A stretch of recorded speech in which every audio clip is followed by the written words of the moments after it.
I'm gonna come out and say it. I love survival games. I'm on Blog TV with my hands up. I don't like that. Oh! Games that treat you like the bottom of the barrel. Games that pit you toe-to-toe against others trying to stay alive in the game world as well. Get up, blanket!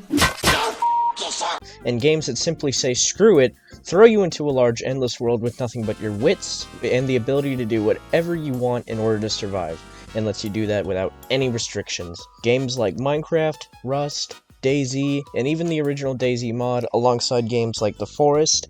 These games were some of the many that kickstarted my love for the survival genre. Seeing my favorite YouTubers hanging out together online and forming groups to thrive in these games was so much fun as a little 14-year-old boy in, the back streets of, Ohio or some shit.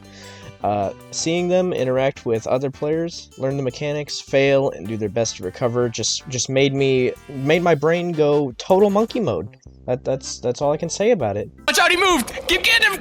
Yeah. Yes! Yeah, bitch! Oh, you laid him out! The survival boom of the early 2010s was easily the biggest reason I'm such a survival nerd now, and despite the numerous pieces of garbage that have littered the genre since then, it was great. But one day, something happened. I stumbled upon a Let's Play series that drew me into the world of a survival game that truly stuck with me as a kid. And I didn't know it at the time, but this was about to be a game that stuck with me forever. My name is Markiplier, and welcome to 7 Days to Die, the survival horde crafting game. This is one that Wade actually recommended to me because he has been playing it over on his channel, and I was very interested in what it was. But in November of 2013, famous YouTuber and a favorite of mine back then, Markiplier, uploaded the first episode of a new Let's Play series for the, at the time, brand new survival game, 7 Days to Die. Advertised as a survival horde crafting game, the game was incredibly bare bones and, let's face it, ugly as hell to look at, especially when compared to how it looks today. But seeing it then, I was intrigued as a little kid, little survival games fan. It was bare bones, yeah, but given how many early access survival games there were at the time that were definitely growing and not growing in ways I liked, I had hoped that this one would eventually do the same and grow into something good. And over time, as Mark's Let's Play went on, it did. The graphics improved, game mechanics came and went, and it became more and more refined, looking like a true entry into the survival genre. And given it's been 2 years since the last episode in the series, Mark, please keep it going, I need it, please. I have sort of moved on from that since being able to play the game myself, and I first got the game on the Xbox One when it launched in consoles back in 2016. By the way, do not play the console ports. Do not play them right now. If you somehow get your hands on them, do not play them. They are not good. We're getting new ones for the Series X and PS5, so just wait until that comes out. Don't touch the ones that they have right now. And at the time of playing that game, I was hooked. It was stuck on Alpha 16, yeah, but the game was still solid, despite how poorly made the console ports were at the time. Since then, I've moved on to a little gaming laptop, and I've been playing it since there. And with almost 400 hours clocked in, I think it's safe to say I'm in love. But while I am here to talk about my love for the game, I want to go more into it. I want to show off just what I love about this game, the world this game takes place in, and what the world itself tells you of its history. Fuck me, I'm stuttering like a bitch. And do my best to come up with my own sort of interpretation of the game's mysterious and overall intriguing lore and story. This isn't going to be an extreme deep dive into the game mechanics as a whole, and while I'll definitely give base explanations of some mechanics as they fit into gameplay, I'll mainly be focusing on story and whatnot. But with that out of the way, I think it's time we get into the meat of this video. Welcome to the Wasteland, friends. Welcome to 7 Days to Die.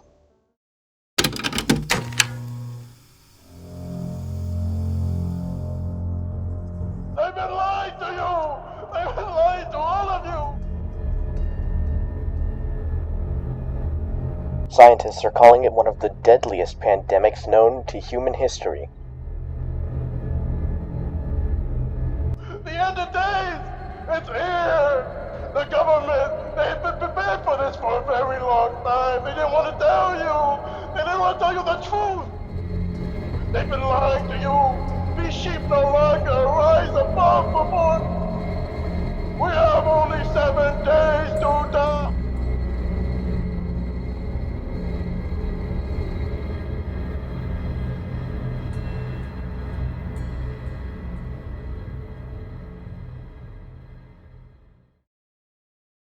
nationwide health emergency being broadcast to you by the request of the... As I stated in the intro, 7 Days to Die is a survival sandbox, crafting, building, and survival horror game released on Steam Early Access all the way back on December 13th, 2013. Created by the Fun Pimps, this game has remained in Early Access for almost 10 whole years now. Yeah, it's nothing new to the Early Access scene, trust me. The game is set in the fictional area of Navezgane County, situated in the beautiful state of Arizona. Set in the year 2034, the game's story is set after the events of World War III and the nuclear fire that came after it. While the nukes were devastating, a large portion of the world did manage to survive, such as Navezgane being known as one of the only safe havens for humanity after the war. But it wasn't the nukes that would end the world, no. It was something much worse. No one knows how, why, or where it came from, but once the fighting stopped, a plague began to ravage the war-torn Earth. A virus, if you will. Originally thought to be a new deadly flu strain, this virus would soon reveal its true colors, mutating those it infected into flesh-eating zombies within days.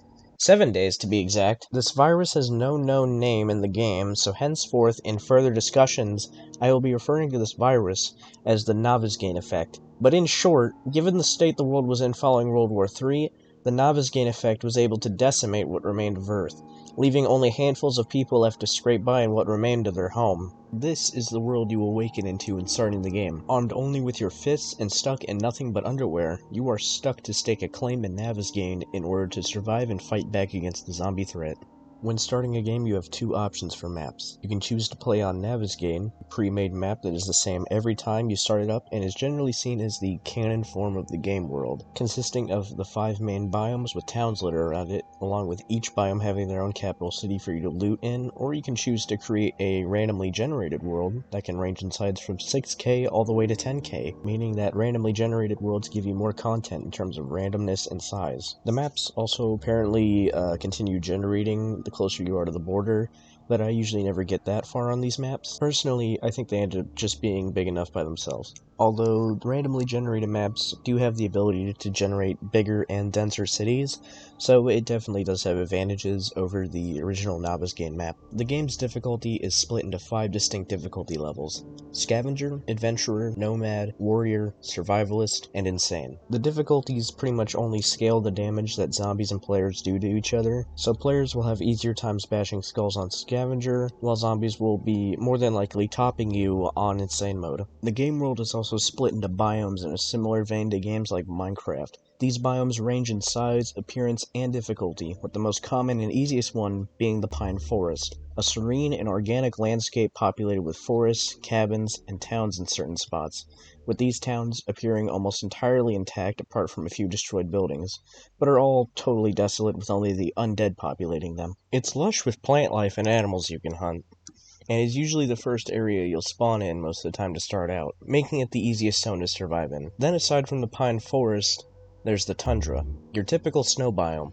It's deathly cold and populated with undead and dangerous animals, but it is generally better for loot than the forest. Consider looting and living here if you have the right gear. Then after the Tundra is the desert, a hot and dry zone with snakes, undead, and extreme heat. The loot here is about on par with the Tundra, and personally I find it's easier to survive in, given the heat isn't actually that punishing. Then up next there's the Burnt Forest.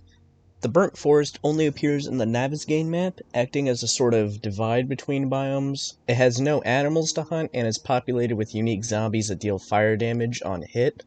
It's not really a good place to live, so I would say avoid it if you can. It genuinely is just kind of there. It's literally just a fucking border at that rate. And finally, there's the Wasteland. The Wasteland is the hardest zone in the game. The land is ruined and covered in debris, while makeshift landmines can be found scattered on the ground, making traversing the terrain extremely dangerous on foot if you're not careful. The cities and towns here appear ravaged and decayed, almost as if this is the one place in Navezgane truly struck by either the effects of the war or the efforts to contain the virus. If you manage to survive the mines lining the ground, you'll have to contend with the creatures that dwell here. Numerous undead populate and roam the wasteland, including unique variants that only appear in said wasteland exclusively. This includes zombie vultures, snakes, zombie dogs, zombie bears, hordes of walkers, and worse yet, mutated zombies and feral whites. We'll get back to these later. The main draw of the game is its day mechanic.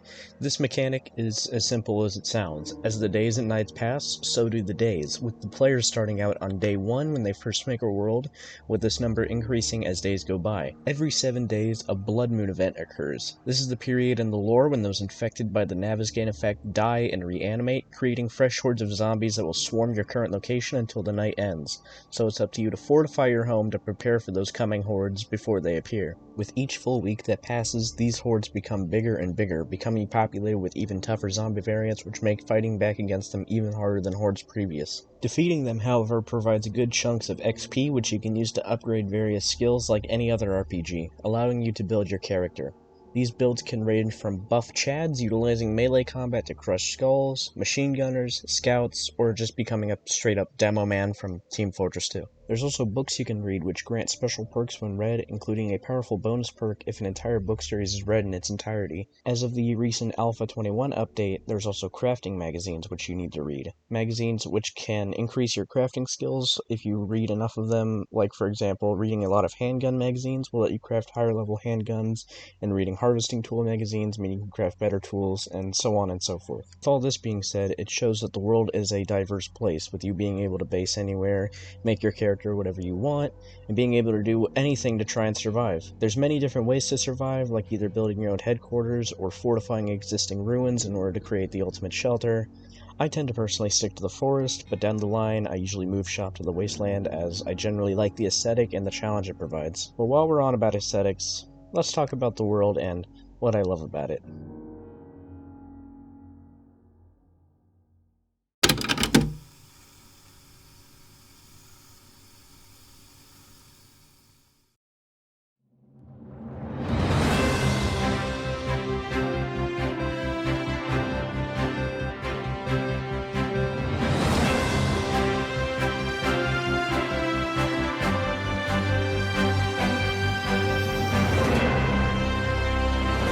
Good morning, Navezgane County. This is Channel 8 news anchor Jackson Wright coming at you live with some breaking news. Recent reports coming from the local disease control center, alongside collaborative efforts with the government and CDC, have been released to the public, showing current statistics on the spread of the newly discovered Navezgane Effect infection spreading through both Arizona and the surrounding states. The virus has been reported in neighboring states like Nevada, Utah, New Mexico, California, and reportedly even managed to cross the border into neighboring Mexico. Over 900,000 cases have been reported, with the Navezgane County in particular reporting over 85,000 cases in this county alone. With these cases, over 150,000 deaths have also been reported in both Navezgane and other infected states, with the number expected to rise given the virus's deadly capabilities. Alongside these reports, we have also received advice to share with the public on what you can do to prevent the spread of the disease, or, if you're dealing with symptoms, to try and mitigate the side effects.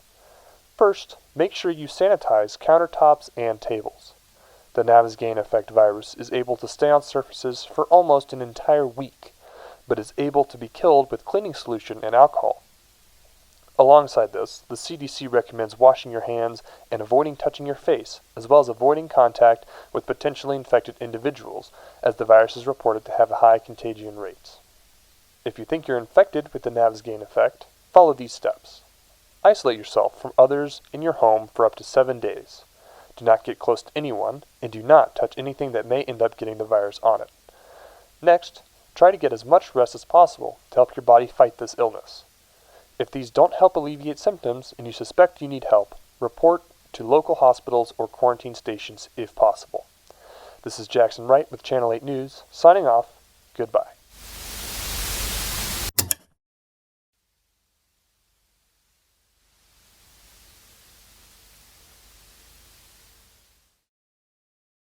November 2034, the Center for Disease Control. The world of 7 Days to Die and the landscape of Navezgane is peak post-apocalypse to me. The way the world portrays itself through its environments and condition is phenomenal, and it truly does a good job at making you feel isolated and alone, especially in single player. And not only does the game do good in the environment department, but it's great at world building. There are numerous ruins and buildings bearing the names and icons of various companies and establishments. Pharmacies bear the name of the Poppin' Pills Corporation, as do many of the game's medicine factories, along with stores like Shotgun Messiah and Samway Foods. Libraries with the Kraken Book name can also be found alongside many more companies. Navezgane uses currency that consists of coins known as Duke's Casino tokens. Each token bears images of a Native American tribe leader on each coin, and this is no random placement either. Navezgane's lore is tied heavily with influence from the Apache natives from long before the modern day, with the name Navezgane itself translating as Killer of Monsters in their language. Ironic given the fact you find yourself killing monsters in a place with the name Killer of Monsters. Apart from various businesses and regular towns, the cities are even more impressive, especially on random gen worlds. Cramped streets lined with rows upon rows of stores, businesses, churches, mosques, and skyscrapers rising extremely high into the skies above. The cities are definitely some of the best I've seen in a survival game. Not even DayZ, a game littered with cities, can truly compare to just how dense and grand the cities of 7 Days to Die are in comparison. They're dangerous, zombie-filled, but dense with loot to almost no end. While in DayZ, the best you can hope to find in a single city are a can of beans and maybe a torn-up shirt. Alongside cities, however, there are also various government installations, notably numerous military compounds peppered throughout the landscape of Navezgane, most likely set up as places for troops to defend during the war, now turned into defensive positions to fight against the Navezgane Effect. There's also signs of other government involvement as well, such as roads in certain cities being blocked by quarantine camps set up by the NDC, most likely standing for Navezgane Disease Control. These camps were used by the NDC and the army to keep people in or out of towns that exhibited signs of Navezgane Effect infection, and would do their best to keep the sick contained in lockdown. However, as the current state of Navezgane shows, these efforts were in vain, as many of the encampments and compounds set up by the military have fallen to the infection of the Navezgane Effect. One of the biggest and most notable compounds to have fallen is that of Red Mesa. Yeah, I know. Insert funny Half-Life reference here. Red Mesa looks like your standard base up top, up until you notice two funny little holes near the bunker. If you can't tell, Red Mesa is designed to be a missile silo, with one of the silos already opened up and empty as if a nuke was launched from it. The other silo remains closed and clearly still has a missile stored within, never to be launched. The underground bunker is immense, filled with undead soldiers and workers who were operating the silo during its active days, now doomed to roam the halls in search of flesh to consume. Things like this in apocalypse settings are things I love when it comes to world building. Seeing all these once populated areas reduced to silent ghost towns populated with creatures that were once human just activates a part of my ape brain that fills me with more serotonin than 14-year-olds would ever feel in their lifetime unless they were watching the newest Dream video. The game does a really good job at making the world feel isolated and empty, with the only other humans you come into contact with being NPCs and settlements that can trade casino tokens with you in exchange for items you buy and sell to them. More about them later. All these elements combine to create a perfect survival world in my head. There's many other smaller bits that hold it up as well. The subtle storytelling this game does is great, only giving you hints on what went down in a location based on the state the area is in. Found a house with its front entrance torn open, littered with devoured corpses? A zombie horde is most likely the cause, having broken in and devoured the occupants. Found a crowded road with a military camp? A quarantine zone set up to lock down towns, only to be ravaged by the very people they tried to help. Things like this really help with the storytelling exponentially, and while I have gone on about the story in this discussion, I think it's time to try and dive into the driving force that brought Navezgane to where it is now. Spreading to neighboring states, including Utah, New Mexico. Now, I want to let you all know ahead of time that a lot of what I say about the story and disease in this segment mainly comes from my own personal headcanon, which I've made by, taking in context clues, descriptions given by the devs in posts old and recent, and even tidbits from other lore enthusiasts in the 7 Days community. I'll link some examples of such lore specialists in the video description. This information is also including things being added in with the upcoming Alpha 21 release, which I've been playing extensively, and the term Navezgane Effect is only a creation of my own and not the official name of the virus. One thing I did discover in the new update, calendars and certain new buildings added to the game have changed the year the game takes place in. In the original descriptions of the game, which I knew of, the game was set in 2013, and according to Alpha 21 now, it's apparently set in 2034, which was definitely a shock to me when I was writing this, because I was under the assumption it was still 2013. So originally, every time you hear me say 2034, originally it was 2013. There's a fun video development fact for you. But with that out of the way, let's get on with this segment. Like I said before, no one knows how or why, but not long after the nukes dropped and the war came to a close, a disease would enter the world. Originally thought to be a more deadly strain of influenza, efforts would be made to try and keep the public calm while they tried to find a way to contain the outbreak. However, things would soon escalate.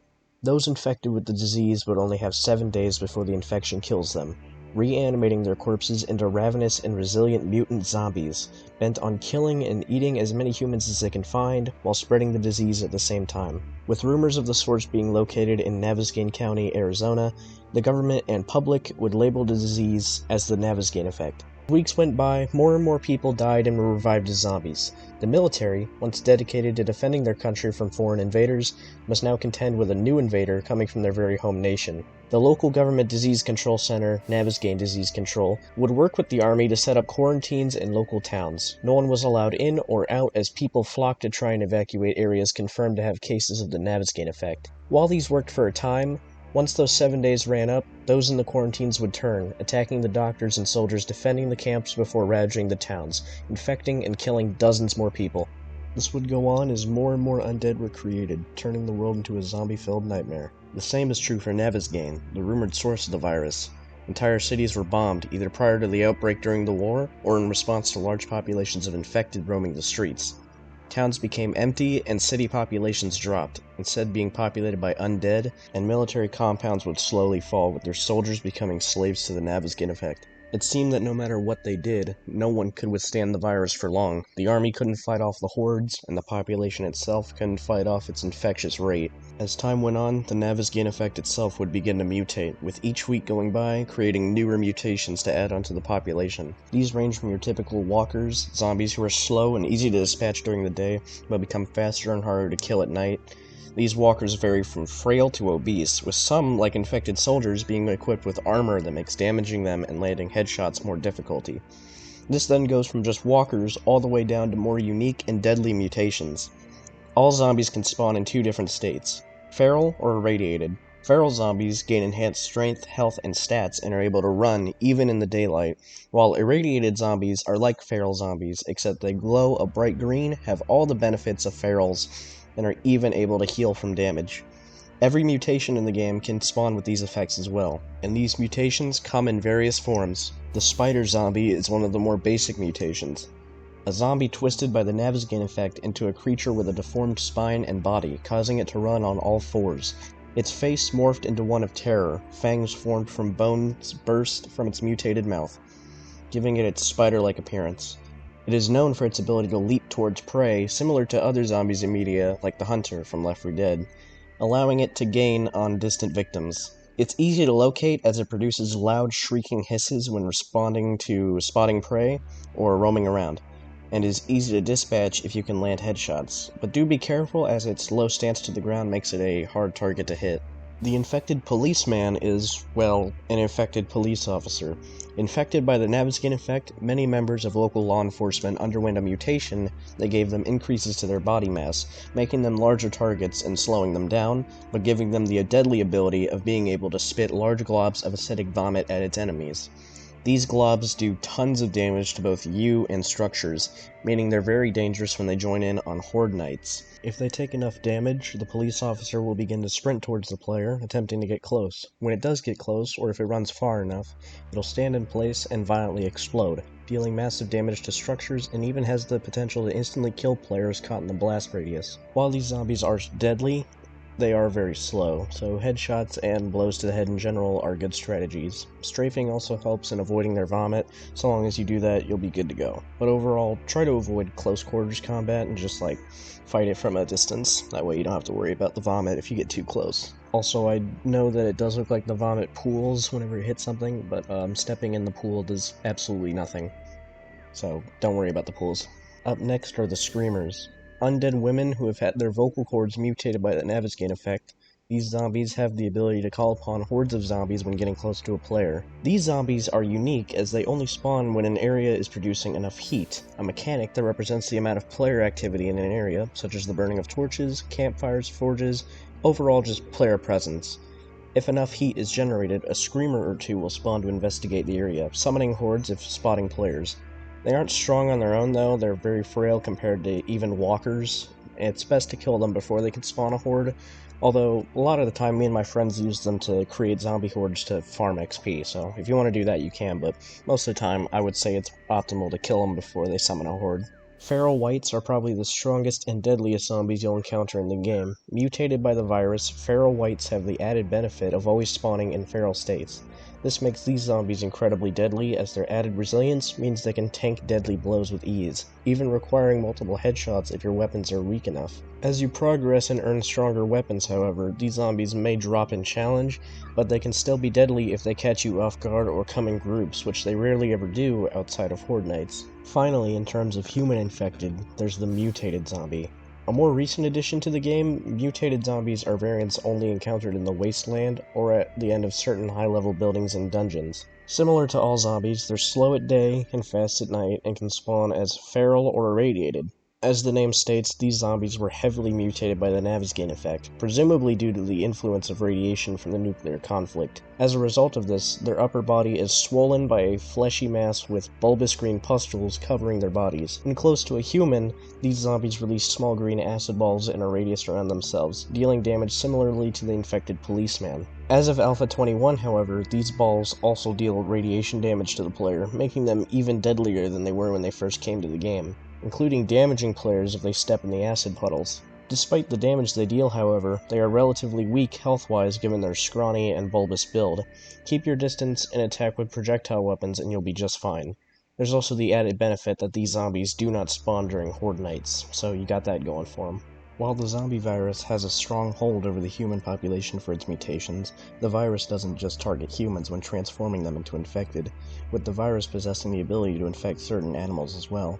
Dogs, vultures, and bears are the three big victims of this virus carrying over to other species, turning them into deadly infected who act as tanky assists for zombie hordes in combat. With all this, it goes to show that the virus is more than just your typical zombie virus. It's a constantly evolving threat, able to leap to different species and decimate entire populations within mere weeks of infection. But while there's plenty of lore to be seen in regards to the virus and its effects on humans, there's also some dedicated to the efforts made to try and cure the virus, or possibly even maybe lore related to how it was created.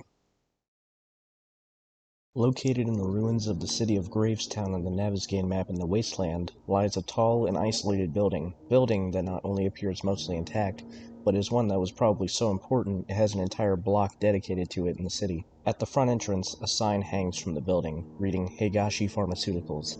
Given this name and clear separation from the other buildings, it's safe to say that this building is one of great importance, showing that this Higashi company may have had great value in the county of Navezgane and possibly the world. From the name and interior, it's clear that this company was designed around medical research and pharmaceutical production, possibly being one of the businesses aiding in producing medicine alongside the Poppin' Pills brand.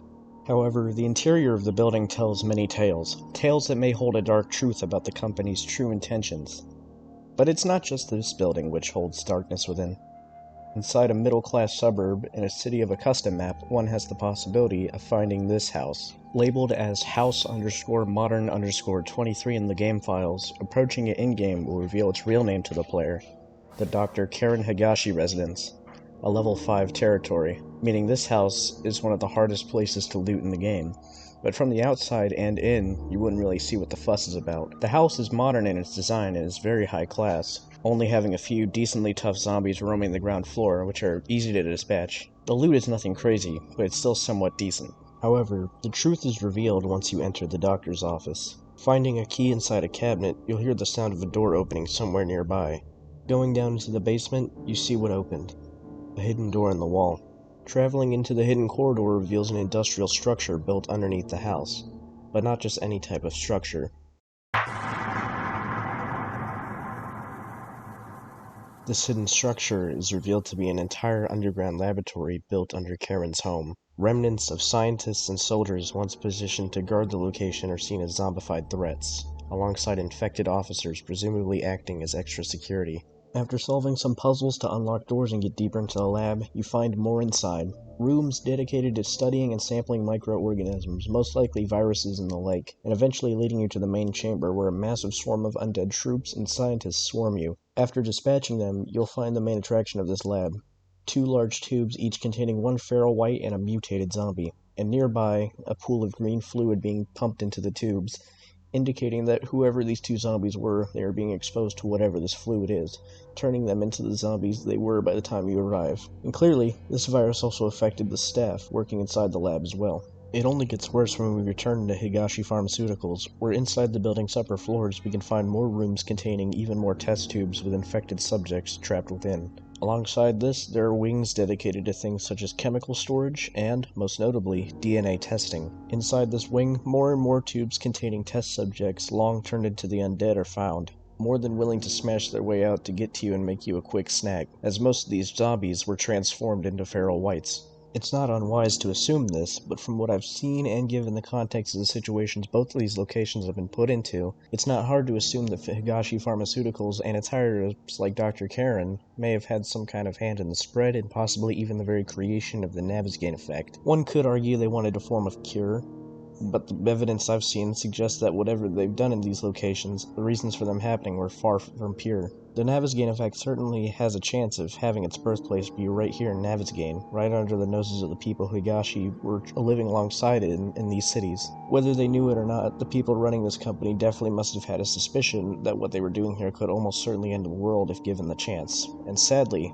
that chance would be realized as given the state of both Navezgane and the world, both depressingly show us in the game.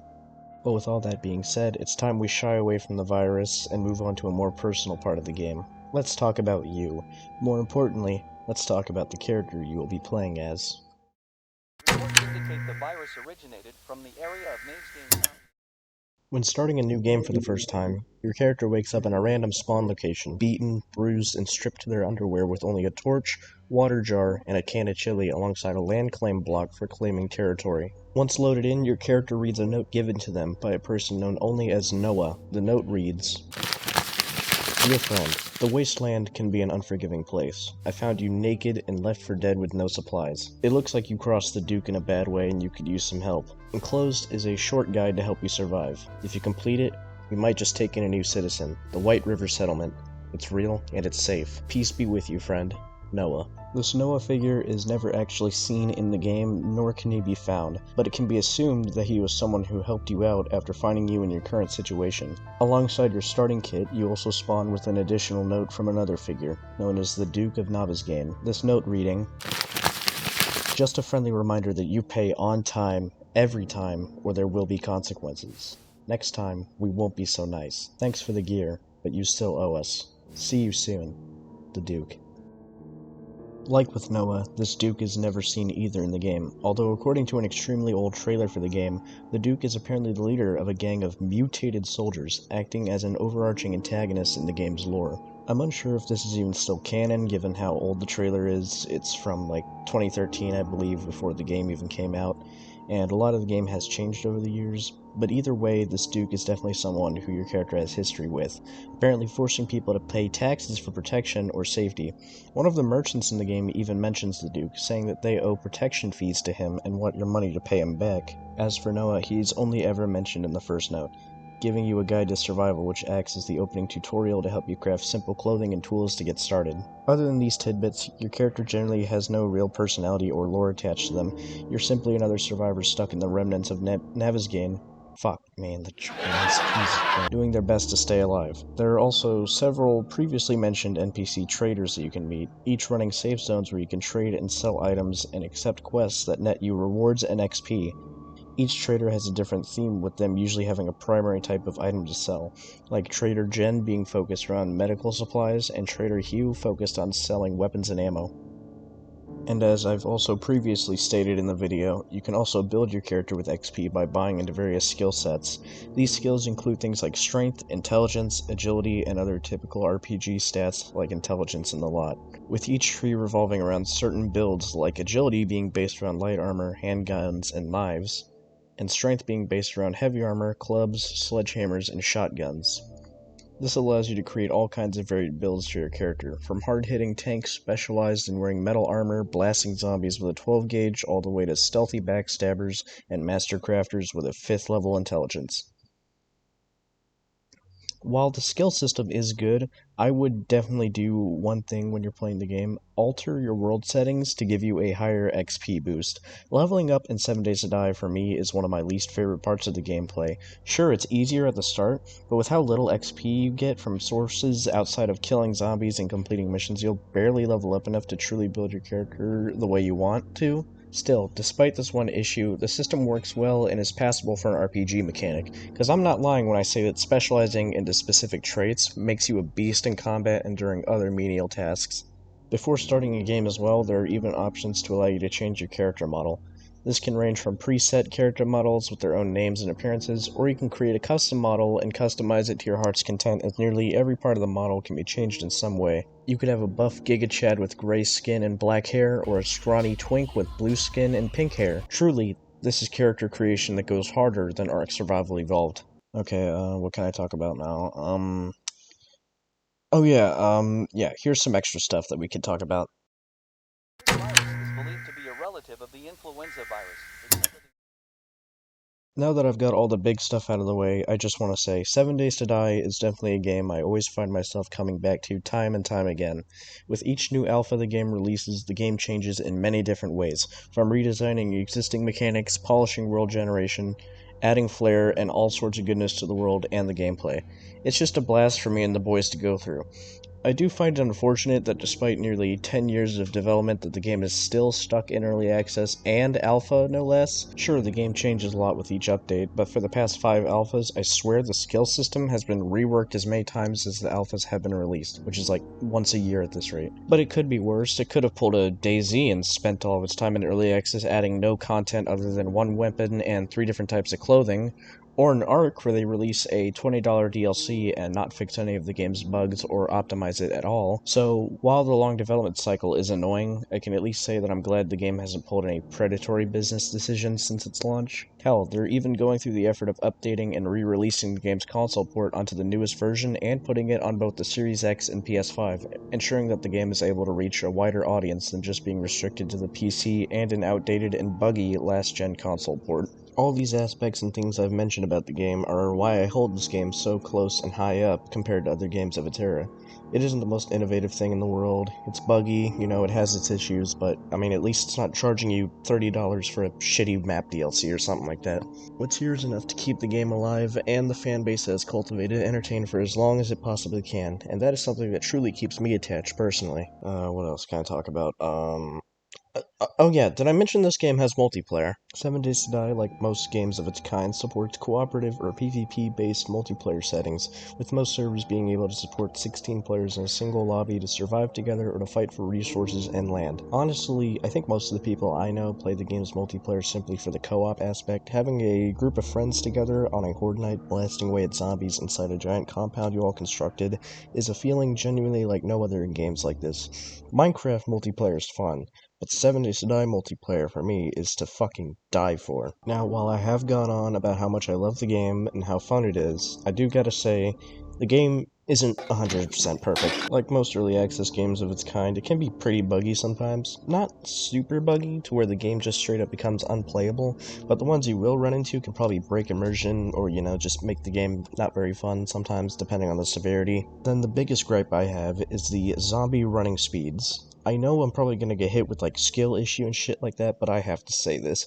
When I play this game, I always make sure the zombies' speed during the night or blood moons is set to jog at least, because when these fuckers are going full sprint, they become a nuisance to fight, with warped and frantic movement that fucks with their hitboxes, meaning if you're on a blood moon and dealing with a horde with no defenses, quite frankly, you're fucked. But overall, aside from those few gripes, I definitely enjoy this game. It's not the shiniest or most refined title in the genre, but it's one whose ideas and execution make it stick to the most in my head. So yeah, definitely a fun game.